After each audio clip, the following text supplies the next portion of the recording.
welcome to Community Storytelling. Hopefully you know my name by now, Lissa Kreisler. I've been with you for so long and I absolutely love it.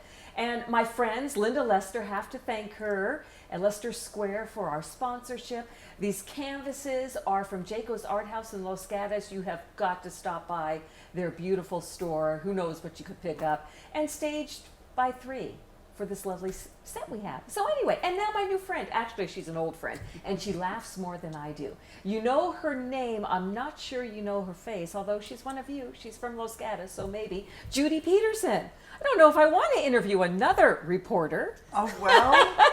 This might be tough. No, I'm easy. I already know that. See, this is how it's starting. You and I are trouble together. We do laugh whenever we get together, we do. don't we? Well, and I like to say it's the wine, but obviously it's not today. No. So here we go. But Judy Peterson, so Bay Area News Group.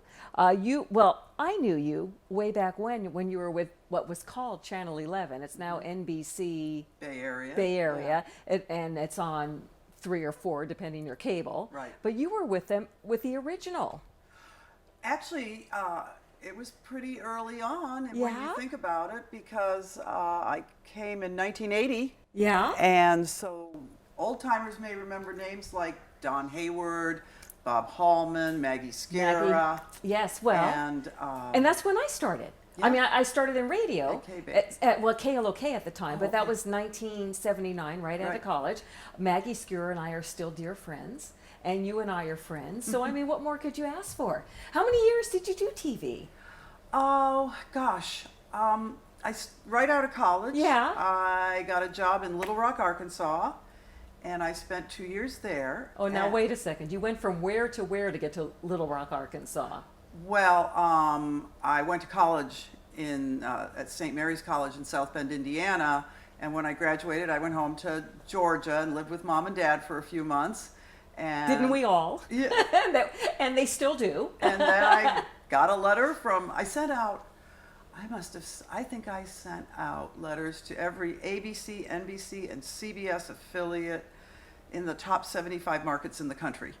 And I got one response. And Little Rock it was. And Little Rock, my destiny, here I come. What network was that? It was CBS. CBS, all right. CBS affiliate. Now you said St. Mary's. When I looked at your Google, when I Googled you, it said St. Mary's. I assumed it was Moraga. Mm-hmm. But there's another St. Mary's. There's an all-girls Catholic school, St. Mary's, which is across the street from Notre Dame. So did we get a Notre Dame guy? Well, Do we have our first story coming out? I failed. You I failed? failed at that, yes. Because it's always been, I don't know, I would not say it's true now, but if you go back to the 50s, 60s, 70s, 20s, 30s, 40s, whenever, St. Mary's girls were supposed to come out of there with a Notre Dame husband. Okay, so, my 2 girls went to Presentation High School, and one came out with a Bellarmine husband, so it's almost the same thing. Yeah. So, well, what's funny is I was working at the Notre Dame St. Mary's newspaper. Yeah. And I thought I was going to become the St. Mary's news director. And then over the summer, they changed their mind and decided to let somebody else do it. The nerve. So I said, okay, I'll go play radio. So I went to the radio station, and that was fun. Yeah. And then I said, gee, I wonder what TV's like. So I went and got an internship at the NBC affiliate, which was on the Notre Dame campus. And I liked that, so I went into TV.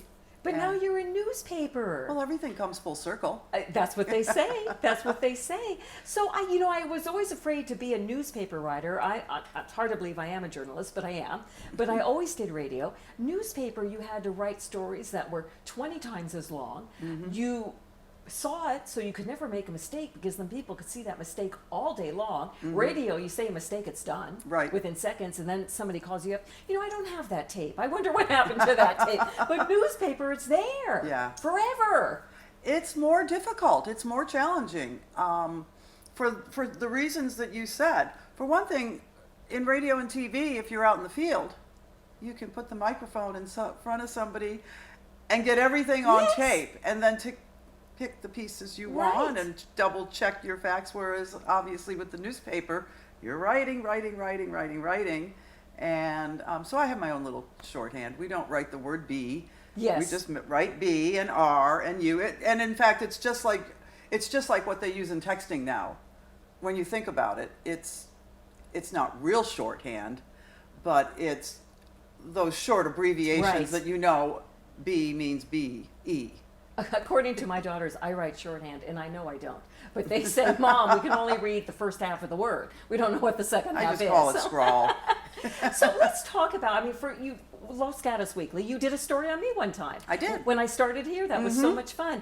But I mean, the stories you must have covered, some come to mind. Give us some fun ones that come to mind. You know, there was a really fun story a little over a year ago, and it actually started about a year and a half ago. And a little baby kitten was found near Vasona Park. Yeah. And a construction worker took it to the Humane Society or, somewhere, and they were taking care of it. And a little while later, somebody said, "That's not a kitten." Oh, no. And it was a bobcat kitten. So it was a kitten, Yes. but it was a bobcat kitten. It was growing and growing. And they figured it out pretty soon, and they took him to a wildlife refuge in Morgan Hill. Yes. And I can't think of the name of it offhand, but they cared for it. And they do amazing things down there. When they get orphan bobcats, these people who are volunteers will put on bobcat costumes and crawl into the enclosure and play with the little bobcat kittens. And it works? So that they don't want them to like humans. Right. Because this place releases them into the wild. And so and by the way, his name was El Gato, or Gato. Perfect name. Yeah, Gato. So Gato, I was told one day, I got an email, Gato just ate his first, caught and ate his first squirrel. And so he's ready to go out in the wild. And a year ago, March or April of 2017, whole group of us went to Saratoga to, what's the name of the park? It starts with a C. Well- are we talking about, which one are we talking about? Oh, the the one, really- Congress Springs? No, it's huge. It's huge. It leads into the mountains. Oh, wow. Sanborn Park. That does not start with a C, but okay. We went to Sanborn Park and went deep Yeah. into the woods. And then they opened up the lid. Oh. And we waited Oh. waited for Gato to race. And he Oh. just looked around. Like the proud parents saying Looking goodbye. around. And the volunteers were crying. I bet. And you could hear the cameras clicking and everything. And all of a sudden, boom, off he took. He But just took off. And You know what's going to happen now. Every time somebody sees a little kitten outside their house, they're going to say, oh, is this a real kitten or is this a bobcat? Well, Bobcat to be. you could probably Oh, tell. that's a great story. Yeah. That's a great story. So we're hoping Gato is enjoying life in the wild. Oh. No tags. They didn't put any tags or anything on That's him. unusual. So there's no tracking. It's All all, right. he came from the wild. He goes back to the wild. Yeah. Oh. Yeah. Okay, I need another good story. That was great. I love that. Any stories where you went home at night and said, "Oh, I can't. That was so sad. I can't do it again." Or heartwarming. Sad isn't. I don't want to hear a sad story. I want to hear a heartwarming story. I'm sure you've had some. Oh. Because I must tell you, I'm going to confess here. Many times when I'm doing an interview, community storytelling, I Google them. Your Yeah. name comes up with a story you did, and I read your story. Hmm. So it's been quite helpful. So I mean, you've covered so much. You know, there was a really fun one day. There's an older woman. She still lives here in town, and her husband was one of the people who was caught in the Cypress. I wanted to say Cypress Semiconductor, No. which is the name of a company. The Cypress. The Collapse during the earthquake. Yeah, in the of the 89 Cypress earthquake. structure. The Cypress structure. Yeah. So he was caught in the collapse of the Cypress structure, and And he lived, I hope. he lived. Lived to talk Yeah, about it. lived to talk about it, and I guess went around, did all sorts of presentations, and studied started studying and became kind of an expert. And he passed away a few years ago, and I went and spoke to his wife, and it was just really interesting to hear that individual story of one family and how the earthquake impacted them. Yes. Because down the line that had to be Oh. so traumatic. I wonder if he ever went back. When it reopened, I wonder if he drove I on don't it. know. I don't know if I could drive on it again. Oh, I tell I you, know. there's an overpass on Camden Avenue in Campbell. So it's the 17 overpass, Yes. and you're on Camden, and the light changes, and you get stuck underneath that, and you can hear the cars rumbling, rumbling, rumbling. You just look up. I That think one- the very same thing. In that same location? Yes. I grew up as a kid on Camden Avenue. Mm-hmm. And so I drove it a lot then. And I still, you just are there a lot. If you live around here, you're there a lot. I think of it every single time. Yeah. It's. Oh my goodness. I was there the other day, and I thought, oh. Unbelievable. Yeah. Did you ever have any calamities? I'll never forget. I was just starting, so it was early 80s, and I was covering Ronald Reagan.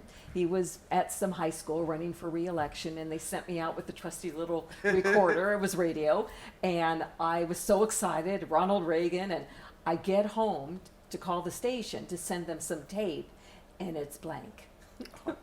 Either, I don't know, maybe I never turned it on. I don't know what happened, but I thought that was the end of my career, but it wasn't, thank God. But anything like that ever happened to you? Well, one time I flew all around Arkansas with the governor on election day with his campaign, and we were doing all sorts of things, different stops and so forth. And I had an exclusive interview. There had been some corruption and scandals going on around, I guess it was the 78 election. And he gave me an exclusive interview on something that I don't even remember. And we got back to the station, and of course we're using film. Yeah. And I'm waiting for the film to come out of the soup. And I looked at the process. Out of the soup. That must be a TV. Well, processor. Okay, It TV lingo. it's got to be processed Yeah. with all the chemicals. Okay, there you go. Okay. And so I'm waiting for it to come out, and I'm looking at it as the film's coming out because we were so close to deadline. And I said, that looks like the door handle of the back of the airplane. And the photographer had changed the film reel and not turned it off and ran through 600 feet of film of a door handle of the back of the airplane. So what did you do? Do you have to call the governor up? Say, could we refilm this? No, you can't do that. No, you can't. You don't Not get at- second takes. Not at 10 o'clock at night Yeah. on election night. Oh my gosh. I think I went and stood in front of the governor's mansion and did a live shot or something. I don't remember. Oh. But one thing that's interesting, and I would like to say this, because sometimes stories aren't, well, many, many, many times, stories aren't what you expect. And when the 1985 Lexington fire broke out, I was still at Channel 11, only I was doing the morning news. And I was begging them to let me go to this fire. And finally they said, okay, you can go. And so I got into the hills and I walked. You could still see the embers in the area where we were at. And you could still see the embers, but they didn't look like they might be particularly hot. Stepped on him. I walked up to the edge and almost turned and ran away. They were so hot. It was unbelievable. Never forget that. And so when you think these are embers and this part of the fire is out for all intents and purposes, and it was so hot. It was just unbelievable. And that fire burned for days. Days. We well, were weeks really. Yes, but yeah. but I mean, where you thought, what is going to happen next? We were, my morning partner at the time, Don Potter, we were covering the Mountain View Moffett Field Air Show. And we were way up there looking down, and we looked to the right, and we saw the hills, and we said, oh my gosh. Yeah. It was a Sunday afternoon. And I think that's when it all started. Yeah. But it still gives me goosebumps. Yeah. Yes, so many So, things. and here we are in another fire season. Unbelievable. Yeah. I went down it sounds terrible, I dent down. I did not go went down, but we were in a helicopter in a canyon. someplace near Morgan Hill, so I don't know where it was. And I was in the CDF little plane, and they said, you want to come with us? Oh, sure. Scariest time of my life.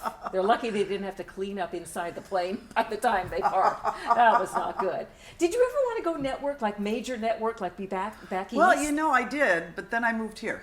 Okay. So, truthfully, Yeah. I grew up in Ohio, Massachusetts, Rhode Island, Michigan, Pennsylvania, Georgia, went to school in Indiana, then Arkansas, then back to Ohio, and then I came here. And I'd lived in so many different places that in different parts of the country, and I sort of fell in love. How can you not? And Fell in love with the person? well, no, Or with the area? no, I fell in love with the How can South you not? Bay Well, you live in Los Gatos. Yeah. How long have you lived here? since 1990. It's a long time. Yeah, What do you love most? I really love downtown. Who doesn't? Yeah, I really love downtown. And you're close enough to walk. Well, Um, that's a good walk. Well, no, it's an easy walk to town. It's a difficult walk home. Especially after a couple glasses because of wine. there's a big Yeah. hill. And when you're driving, it doesn't look super steep. Right. But when you're walking it, Yeah. it just seems like it goes Yes. on and on forever. And so I don't do that. You have a favorite hangout? Don't do that too often. Well, it used to be CB Hannigan's. Yeah.